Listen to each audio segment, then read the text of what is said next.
Michel Fabre, je suis nouveau sur la commune de Banyuls, j'y suis arrivé en octobre l'année dernière.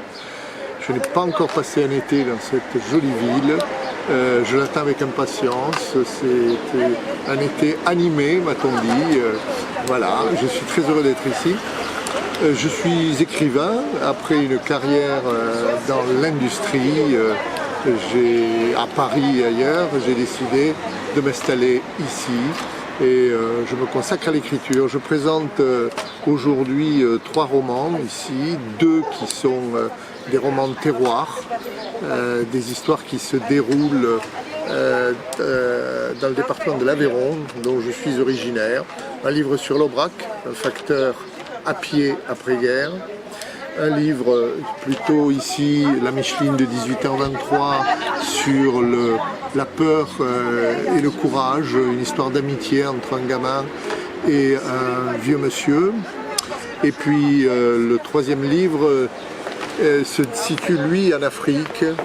C'est une histoire d'un géologue qui part chercher richesse et gloire en Afrique et qui rencontre le peuple Dogon, ce qui va le chambouler. Et il est parti chercher des richesses matérielles, il revient avec des richesses plus humaines et plus spirituelles. Bonjour, voilà. Dominique Doyen, édition Alexandra de Saint-Prix. J'accompagne mes auteurs Isabelle Calissabo et Tania Sabatier et Terry qui sont à l'intérieur pour dédicacer leurs livres. Voilà, nous sommes à Banyuls, très bien accueillis par la mairie comme d'habitude. Je vais sortir mon 100e livre le prochain. Nous venons d'avoir un premier prix au salon international de Mazamet, plus 3 nominations, donc on est heureux. On est bien dans cette région et j'espère que vous allez pouvoir découvrir les livres des éditions Alexandra de Saint-Prix. Alors, si vous voulez bien nous parler un peu des livres. Alors voilà, donc d'abord La Retirade, évidemment, d'Isabelle Calissabo, en 3 tomes, avant, pendant et après la guerre franco-espagnole sur la Retirade. Elle nous a fait aussi des livres, 4 livres sur des histoires de sorcières en pays catalan, avec donc la traduction. Elle est présente aujourd'hui et les illustrations ont été faites par Tania, qui a créé son premier album enfant, une histoire de sorcière. Regardez comme elle est belle. Voilà. Sinon j'ai des thrillers, un livre sur Compostelle, des BD, des thrillers, des romans, du livre fantastique. Enfin voilà, si vous écrivez, n'hésitez pas à venir nous voir. Je lis le manuscrit, si ça me plaît, on se rappelle. Et si ça me plaît pas, bien sûr, je réponds pour dire ce que j'en pense. Ça fait 4 ans que j'illustre Isabelle, alors on a fini, ça y est, les 4 tomes. Ce sont des illustrations du pays catalan. Voilà. Il y a un petit jeu dans le dernier tome en fait, avec les petits pions. Et en fait on s'est rencontrés il y a 4 ans sur un salon. Et en fait notre histoire elle a commencé quand on s'est rencontrés. Voilà. On a de suite accroché. Et là donc la saga est terminée, la saga de la sorcière, il y a les 4 tomes. Voilà, l'histoire est finie. Et dans le dernier tome, il y a, il y a un jeu. Et on était en train de jouer au jeu de société pour le tester. Voilà. On ne raconte pas la fin. Non. C'est le lecteur qui doit le dire. Bah oui. C'est ça, évidemment. Oui. On dit juste c'est un jeu. Et puis il y a mon premier livre, Sirena, que j'ai illustré et écrit évidemment. Et ça raconte l'histoire d'une petite sirène qui va sauver son monde aquatique des hommes qui polluent la nature. Voilà, et qui détruisent son environnement. Donc c'est un peu pour sensibiliser les gens autour de l'environnement et aussi le jugement qu'on peut avoir sur les autres. Alors, est-ce que ce sont des livres exclusivement pour les enfants? Là, oui, on peut dire que c'est pour des primo-lecteurs pour celui-là, et celui-là c'est pour pour les parents qui puissent lire aux enfants surtout. Voilà. Après, quand ils ont l'âge pour lire, ils peuvent le lire. Voilà. Merci beaucoup. À vous. Alors je présente aujourd'hui plusieurs livres, dont deux essentiellement qui concernent Banyuls et la Côte Vermeille. C'est le Roussillon sous-marin, sur les fonds sous-marins du Roussillon, qui présente tous les fonds de la Côte Vermeille essentiellement, que ce soit les épaves, des sites naturels, tout ce qui est biologie sous-marine. Et puis j'ai un deuxième livre qui est sorti plus récemment, qui est les feux et les phares de l'Aude et du Roussillon, avec notamment des chapitres sur tout le Roussillon et sur Banyuls en particulier, Banyuls-Cerbère, avec toute l'histoire des phares et des feux, et du Cap Béar, bien sûr, qui va être un phare qui va être ouvert à la visite d'ici 2 ans. Ce qui sera une très très bonne chose pour le patrimoine maritime de la région. Je reviens puisqu'il y a très souvent au moins une élection par an, si c'est au moins tous les 2 ans.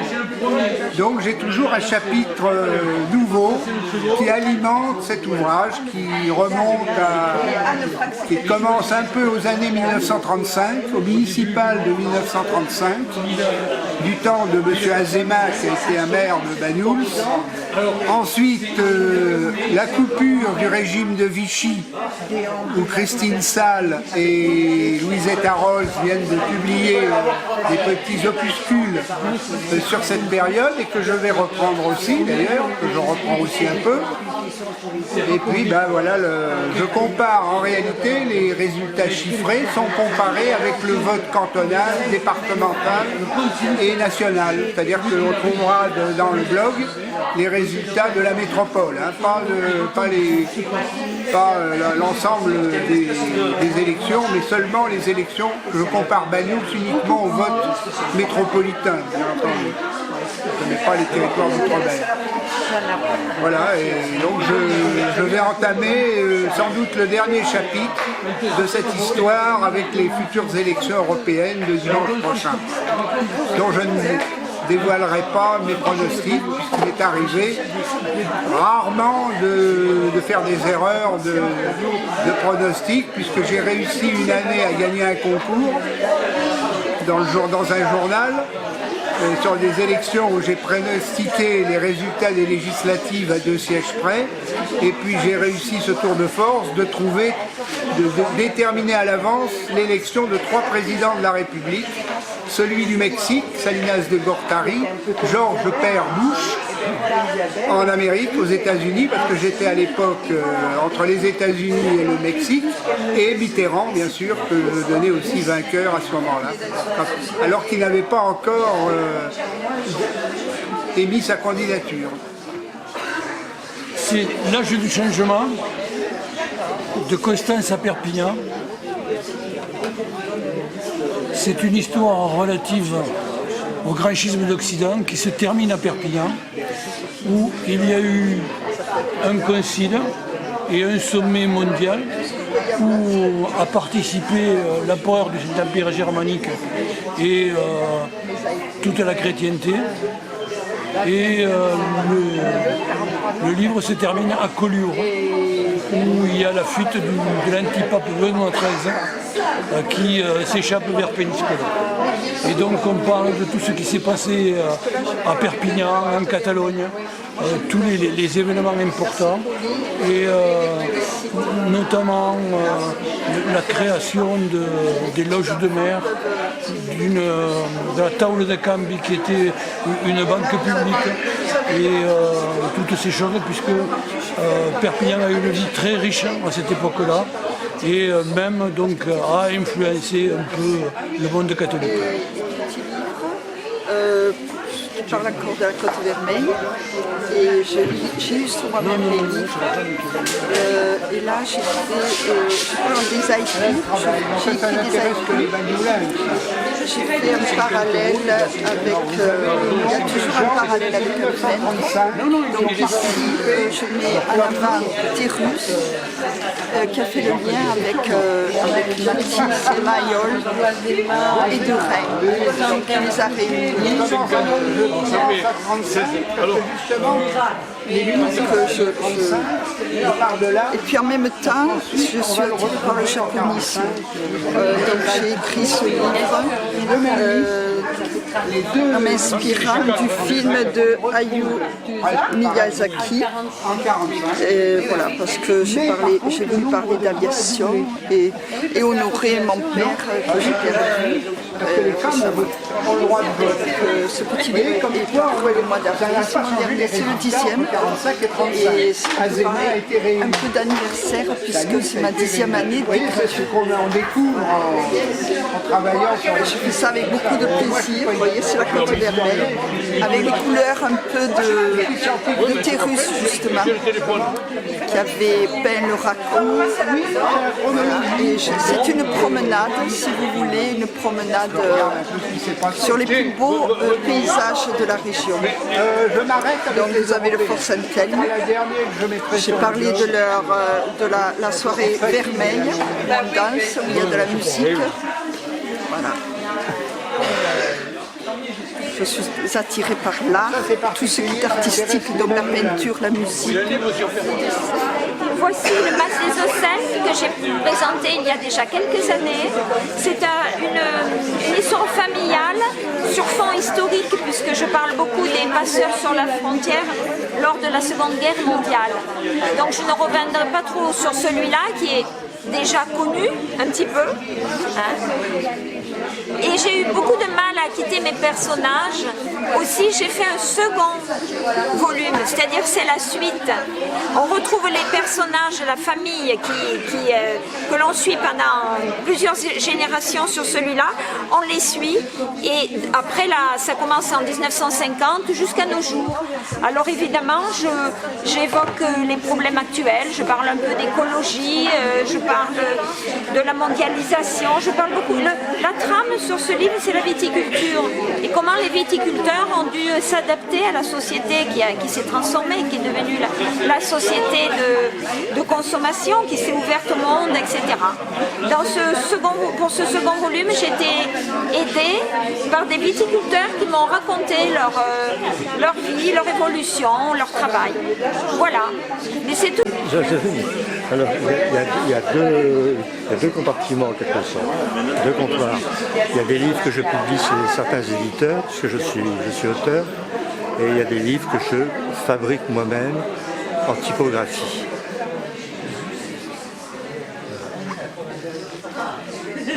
Alors je vois ici la guerre, c'est dangereux. Dans quelle année ça? Dans quelle année ça?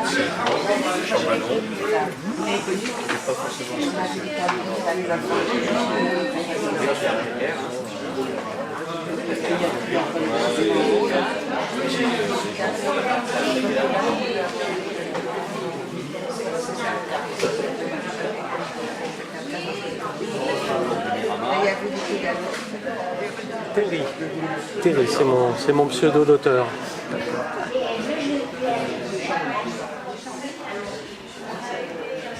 Alors, on parle de quoi dans ce livre? Alors c'est un roman qui a créé, où j'ai mon héros est nommé ministre du bon sens entre un président et une première ministre en pleine insurrection. Et il a des idées tellement géniales qu'il met en œuvre, qui redresse le pays. Et évidemment, on ne va pas garder quelqu'un qui redresse vraiment le pays. Donc on l'a kidnappé. Donc ce pauvre héros qui a commencé sa vie à Revel, et ses aventures, va se trouver bouleversé. Heureusement, il va tomber amoureux. Donc voilà, de l'humour, des rebondissements, du suspense et quelques mesures politiques sympathiques mais réalistes.